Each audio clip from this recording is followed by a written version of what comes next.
And I'm going to start this one, Chris, because this has been bugging me. And let me just say that here's my pre-grievance. Yeah. The tribalism that has infected our politics and everything that we do is tied to how it affects our view of the world. And I say this as it relates to football because the same Raiders fans who were a month ago clamoring for the Chiefs to cut Tyreek Hill after Tyreek Hill found himself back on the wrong side potentially of the law and the NFL's personal conduct policy are twisting themselves into knots to try to justify the Raiders' decision to sign Richie Incognito. Well, it's a low-risk move. If he has one false move, they'll just cut him. I mean, come on, folks. He shouldn't be getting this chance. The guy has such an extensive history of off-field misbehavior. I don't know which chance this is for him. Yeah, it's about not 7. the second. It's about It's 7. not the third. Right. I think it's his 5th or 6th second At chance least, by the time we boil it all down. Yeah. And it's so predictable. I mean, I've been dealing with it for the last 24 hours. Raiders fans are up in arms because, God forbid, we point out that maybe it wasn't a good idea for the Oakland Raiders to sign Richie Incognito, that maybe they shouldn't give this guy another opportunity to play in the NFL, that maybe they shouldn't take away someone else's opportunity who hasn't done anything erratic, unpredictable, or bad off the field. Give that person the privilege of playing in the NFL, not Richie Incognito. But that's that just bugs me because it is so easily predictable. It is tied to rooting interests, and people will twist themselves and contort their brains to say whatever they have to say to support their team. And if it's any other team, I mean, if Richie Incognito were signed by the Chargers, the Broncos, or the Chiefs, Raiders fans would be up in arms right now. But because he was signed by the Raiders, Chris, they are fully and completely supportive of the move because it's our team, and how dare you say anything that in any way scrutinizes or criticizes our team. Yeah, I mean, it's certainly got a fishy look to it. I mean, I got to say that. And I know Richie Incognito, when he's playing good, he's really damn good. And I know Mike Mayock and John Gruden, I believe them. They wanted to sign the guy, to add a little toughness culture, maybe to their O-line and that. I get that aspect of it. But, also at the same time, yeah, it's not a great look for your organization. I would challenge anybody out there. I mean, is there any player with a laundry list of issues that can compete with Richie Incognito? I mean, it's a pretty extensive list here we're talking about.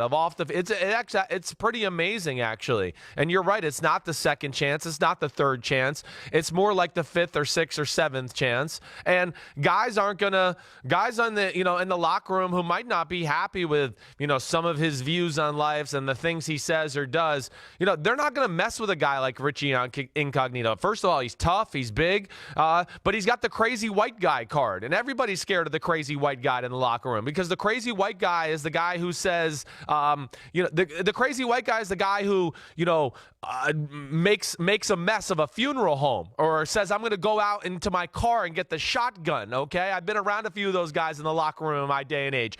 And that's what Richie Incognito does, too. So you're never going to hear people in the locker room speak up against it because they're afraid of him, the way it might look in the organization, all of it. But regardless, yes, it does seem like he has been given chances that I would argue that other people in football have not been given those chances. And everybody out there can connect the dots into why they think. There's a lot of theories out there. Let me give you an example, though, of how Raiders fans are bending over backwards to support this signing. And I'm never one to tell anyone how to grieve. When you lose a close family member or someone you care about deeply, it tears you apart, right? The world stops spinning.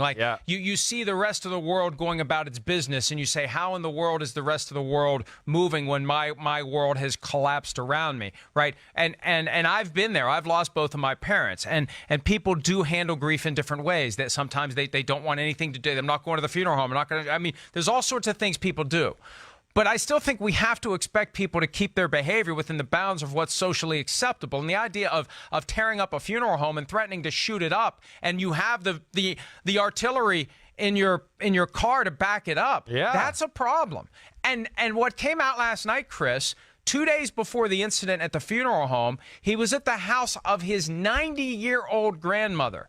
and he blamed her for the death of his father, and he punched a hole in the wall, and he ripped a security system panel off the wall, and he pleaded guilty to 2 more counts that no one knew about. And I hope the Raiders knew about this before they signed him. If they didn't know about it, well, you know what? If they didn't know about that before they signed him, they need to cut him. Because at some when he visited the team earlier this year, that Mike Mayock has to ask that question. Richie, what else is out there that we possibly don't know about? There's so many things that have gone on for the last 15 years in your life on and off the field. Is there anything else out there we don't know about? No, that's it. That's everything. If that happened and he didn't tell them about that incident and he had pleaded guilty already to 2 additional misdemeanor counts, he's got 3 guilty plea counts on misdemeanor charges that will set him up for an NFL suspension. That's the other side of this. He's not playing week 1. There's no way the NFL is going to let this guy on the field to start the season after these guilty pleas in April. I don't know how the Raiders justify this. And I know how they do it because they think, hey, it's a low-risk proposition. We're paying him peanuts. And if he acts up, we'll get rid of him. But should that person, given his history, Chris, should that person even have the opportunity to act up? Should he ever be wearing the shield again? They tell us time and again, NFL having a job in the NFL is a privilege, not a right. And the idea that it's a low-risk proposition doesn't make it right to put this guy back on a team. No, Mike, I mean, I agree with a lot of what you're saying. You know, I mean, it's it's risky. Okay. It doesn't look right at a base level. Oh, and yes, I mean, again, you know, this is a guy we've seen people get in trouble in the NFL for, I think, less egregious things. And, you know, at the very least, yeah, this is a questionable signing by the Oakland Raiders. And we talk about it a lot. When you're a good player, you get away with a few more things than you should. But I think this one, you know, even passes that test a little further than normal in my eyes. So I'm with you, Mike. It's crazy. Chris, I think to overcome this history, you've got to be Randall McDaniel, Larry Allen. You've got to be one of a guy who's about to turn 36. He's a multi-time Pro Bowler, but he's not a Hall of Famer. He's not a consistent All-Pro. I think that sliding scale of how good you have to be to justify that umpteenth second chance, it just doesn't fit. That makes it even more confusing. This isn't a great player that you're bringing onto your team, and you're doing so despite a history of incidents that goes all the way back to 2004. And look, one of the incidents, and I'm amazed that this doesn't get the attention that it should. Right. 2012. Yeah. Golf outing with the Miami Dolphins. Right. He sexually assaulted a female volunteer on the golf course with his club. Right? I mean, and he sprayed water in her face. He was bothering her all day long. He ended up being fined $55,000 by the Dolphins. He ended up paying roughly $30,000 in a settlement to this individual. And nobody ever did anything about it. No, it never even gets talked about now. Yeah, nobody. That should have been the moment where the Dolphins cut him.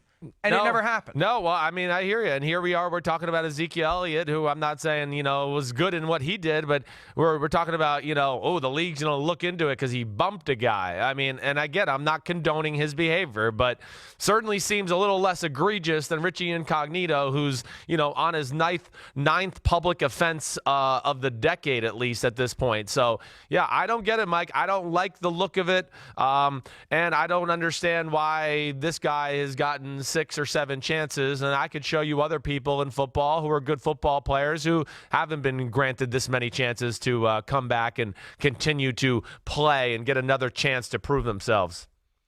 I'm not condoning in any way, shape, or form what Kareem Hunt, the Browns running back, did last year in Cleveland, but he got 8 games, and we've seen the video. He got 8 games for that.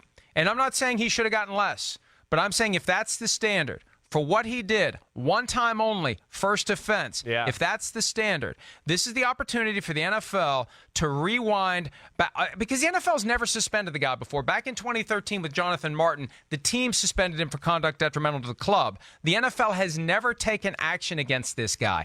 This is the opportunity. 3 counts that he pled guilty to, that he has yet to be disciplined for.